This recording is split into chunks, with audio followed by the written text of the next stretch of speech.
பிரியமானவர்களே, இயேசு கிறிஸ்துவின் நாமத்தில் உங்களுக்கு என் அன்பின் வாழ்த்துக்கள். நீங்கள் எல்லோரும் எப்படி இருக்கிறீங்க? கிறிஸ்து இயேசுக்குள் சந்தோஷமாக இருக்கிறீங்க நான் விசுவாசிக்கிறேன்.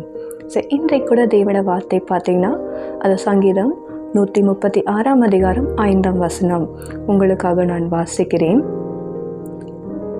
வானங்களை ஞானமாய் உண்டாக்கினவரை துதியுங்கள், அவர் கிருபை என்றும் உள்ளது. ஹல்லேலூயா. வானங்களை ஞானமாய் உண்டாக்கினவர் யார்? அவர் நம்முடைய ஆண்டவராகிய இயேசு கிறிஸ்து.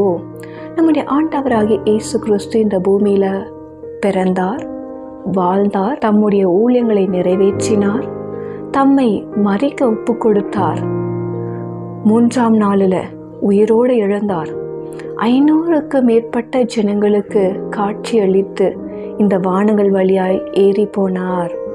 இன்றைக்கு பிதாவின் வலது பார்சல நமக்காக பரிந்து பேசி கொண்டிருக்கிறார் ஒரு பிரதான ஆசாரியராய். ஹல்லேலூயா. அவர் எப்படி வானங்கள் வழியா ஏறி போனாரோ அப்படியே திரும்பி வரப்போகிறார். ஹல்லேலூயா. அவர் திரும்பி வந்து நம்ம எல்லாரையும் அழைத்து கொண்டு போகிறார். அவரோட கூட செல்ல நீங்கள் ஆயத்தமாக இருக்கிறீங்களா? அவரோட கூட நீங்கள் போக ஆசையாக இருக்கா? அப்படின்னா ஒரு காரியத்தை செய்யணும். என்ன தெரியுங்களா? பரிசுத்த ஆவியினால் நீங்கள் நிரப்பப்படணும். ஆவியினால், அக்கினினால் நீங்கள் ஞானஸ்தானம் பெறணும். அவரோட கூட நீங்கள் போகணும்னா இந்த 2 காரியம் ரொம்ப முக்கியமானது. பாருங்கள், ஒரு பக்தன் இப்படியா எழுதுகிறாரு, நான் தண்ணீரினால் உங்களுக்கு ஞானஸ்தானம் கொடுக்குறேன், எனக்கு பின் வருகிறவர் ஆவியினாலும் அக்கினினாலும் ஞானஸ்தானம் கொடுப்பார் என்று. அப்படின்னா அவருக்கு பின் வந்தவர் யாரு? நம்முடைய ஆண்டவராகிய இயேசு கிறிஸ்து. அவர் தான் உங்களை பரிசுத்த ஆவியினாலும் அக்கினினாலும் உங்களை அபிஷேகம் பண்ண முடியும்.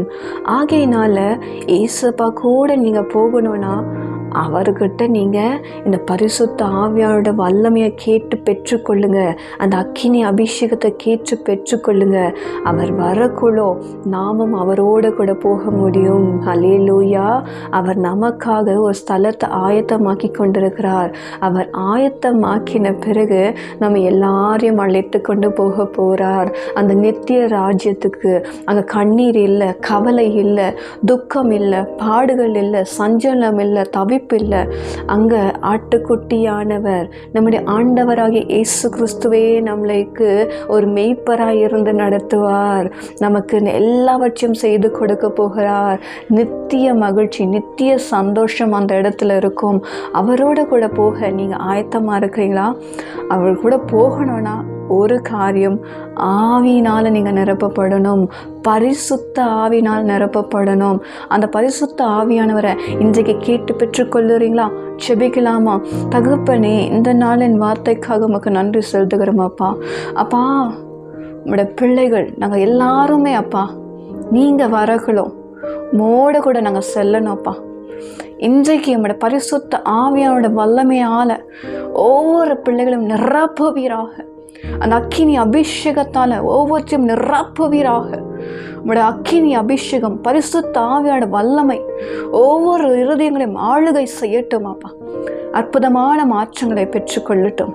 இயேசுவின் நாமத்தில் ஜெபிக்கிறோம் ஜீவனுள்ள நல்ல பிதாவே. ஆமென். Praise the Lord. God bless you.